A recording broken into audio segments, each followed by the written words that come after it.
Hi, I'm Jay, and this is the GeneralAire DH75 dehumidifier.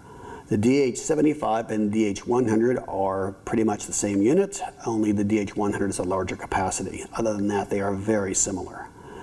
Maintenance on these units consists of just merely changing the air filter. So what you're going to want to do is every 3 to 6 months, take the filter out, throw it away, put a new one in. Be sure to turn the power off before performing any maintenance.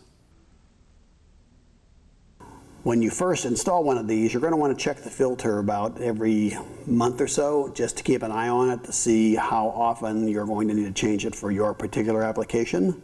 But 3 to 6 months is a kind of a good rule of thumb for this filter.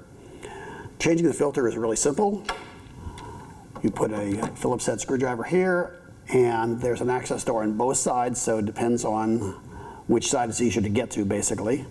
And turn the screw 90 degrees. Remove the cover. Slide out the air filter. Now this is a special MERV 11 air filter designed specifically to fit in this unit. And it's a directional, so you'll notice this little arrow here right on the edge of it. Okay, that arrow, you'll always want it to have it pointing towards the inside of the unit. So this arrow is pointing this way towards me. So you take the new filter, slide it in this way. Again, the arrow is pointing this way towards the rear of the unit. And put the door back on. Turn the screw 90 degrees, and that's it. Maintenance is very simple on this unit.